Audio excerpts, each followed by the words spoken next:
Hello students, welcome to my channel. अपने आज के इस वीडियो में आज हम संवेगों की जो बात थी उसको आगे बढ़ाते हैं कि इमोशंस के भाव में कुछ स्थायी भाव क्या होते हैं और कितने रूपों में हमने संवेगों को बांटा हुआ है। अभी तक जो हमने जाना वो ये हमने जाना था कि संवेग क्या होते हैं, उनकी क्या विशेषताएं होती हैं, किस प्रकार से संवेग कार्य करता है, यदि संवेग का असर सकारात्मक रूप से पड़ता है तो उसका व्यक्तिगत जीवन कैसा बनता है और यदि उसके नेगेटिव इफेक्ट पड़ते हैं तो उसका जीवन कैसा बनता है। तो चलिए आज की बात को आगे बढ़ाते हुए आज हम ये जानते हैं कि मूल प्रवृत्तियां और संवेग कैसे कैसे कार्य करते हैं। वैसे जो आज तक के मनोवैज्ञानिक हुए हैं अब तक, उन्होंने अपने अपने पॉइंट ऑफ व्यू से, अपने अपने विचारों से कई प्रकार के संवेग बताए। किसी ने 6 प्रकार के संवेग बताए मेन, किसी ने 5 प्रकार के बताए। तो अपने अपने, जैसे दर्शन में होता है अपने अपने व्यूज होते हैं, तो ठीक उसी प्रकार से साइकोलॉजी में संवेगात्मक चीजों के भी कितने प्रकार के संवेग होते हैं, कितने टाइप के संवेगों को मुख्यतः जो है वो बात कही जाती है, वो सब बातें लोगों ने अपने पॉइंट ऑफ व्यू से कही थी। लेकिन जो खास बात जो निकल के आई थी वो है मैकडूगल जी। मैकडूगल ने जब संवेग के बारे में थोड़ा सा अध्ययन करा या उसके बारे में थोड़ी सी जब उन्होंने स्टडी करी तो उसके कुछ निष्कर्ष निकल के आए और जिनके आधार पे उन्होंने ये कहा कि कुछ मूल प्रवृत्तियां होती हैं प्रत्येक व्यक्ति में और वही संवेगों का निर्माण करती हैं।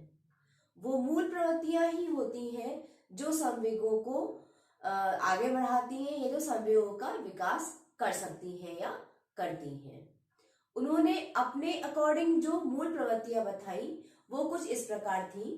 उनका मानना था कि कुछ मूल प्रवृत्तियां होती हैं जिनके द्वारा कुछ संवेग बनके तैयार होते हैं, जिनसे कुछ संवेग उत्पन्न हो जाते हैं।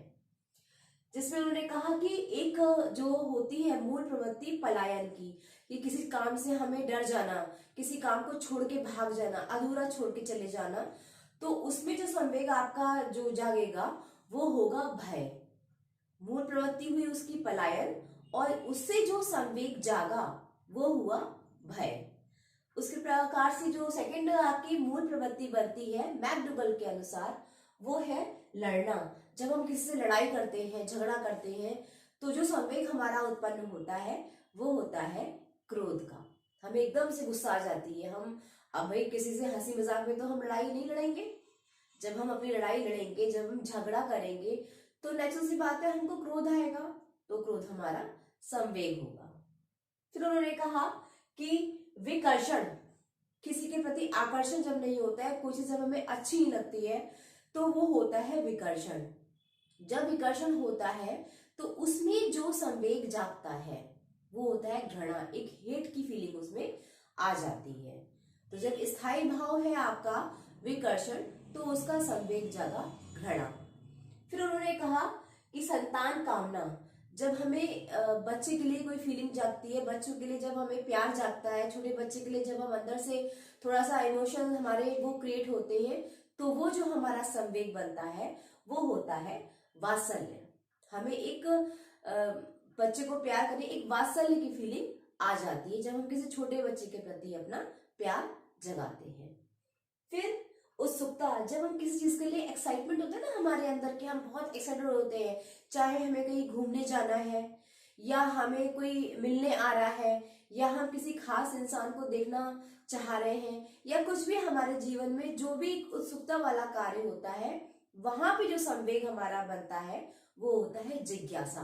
हमको बड़ा एक्साइटमेंट रहता है, हम बड़े ईगरनेस के साथ उस बात को जानने की कोशिश करते हैं कि आखिर वो चीज है क्या होगा इसमें।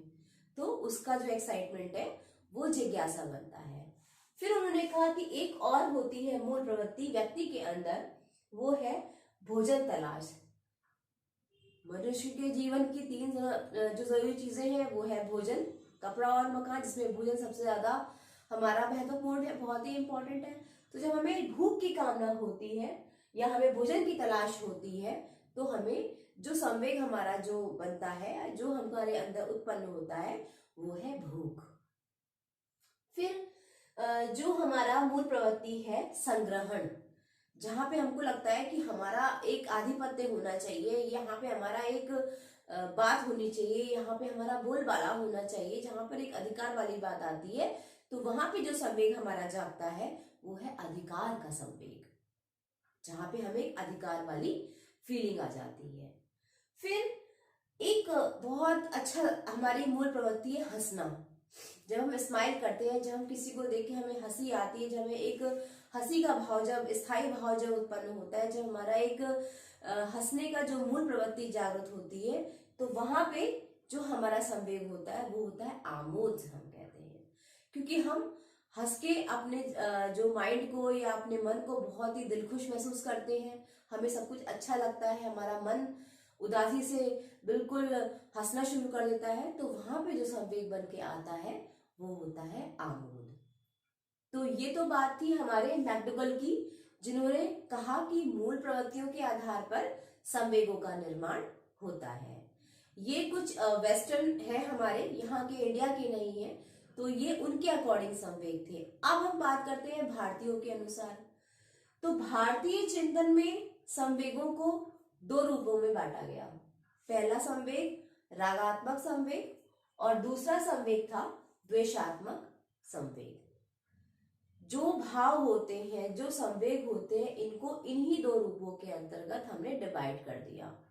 जब हमने रागात्मक संवेग की बात करी तो वहां पर जो संवेग हमारे जागे भारतीय दर्शन में, भारतीय दर्शन के संवेगों के अनुसार या भारतीय चिंतन के अनुसार, वो हुए थे सम्मान का भाव। रागात्मक में सम्मान का भाव, भक्ति का भाव, प्रेम का भाव और समायोजन का भाव, स्नेह का भाव, मित्रता का भाव, वात्सल्य का भाव और दया का भाव, ये कुछ भाव हुए रागात्मक में। इसी के साथ में जो है वो दूसरा है आपका द्वेषात्मक संवेग।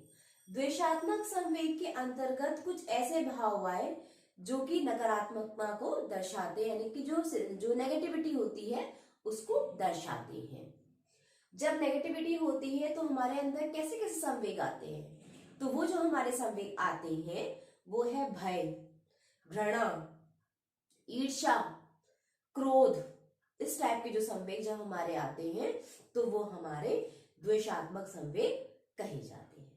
संवेगों के लिए हम ये भी कह सकते हैं कि जो संवेग हमारे अंदर उत्पन्न होते हैं वो कुछ रस होते हैं। रस, आपने अगर हिंदी व्याकरण अगर आपने देखी होगी, अगर आपने हिंदी व्याकरण को या ग्रामर को समझा होगा, तो उसमें कई प्रकार के भाव रस आते हैं। हास्य रस, क्रोध रस, विभत्स रस, श्रृंगार रस। तो उन जो रसों के माध्यम से भी संवेगों की उत्पत्ति होती है। तो ये जो कुछ बातें थी संवेगों के बारे में, ये मैंने आपको बताई हैं। अपने आगे आने वाले वीडियो में मैं कुछ और बहुत सारी बातें हैं साइकोलॉजी की जो आप तक पहुंचाने की कोशिश करूंगी। तो मेरे चैनल को यूं ही लाइक करिए, शेयर करिए, सब्सक्राइब करिए और पूरा का पूरा जो आपका साइकोलॉजी का एरिया है उसको धीरे धीरे समझने की कोशिश करिए। Thank you.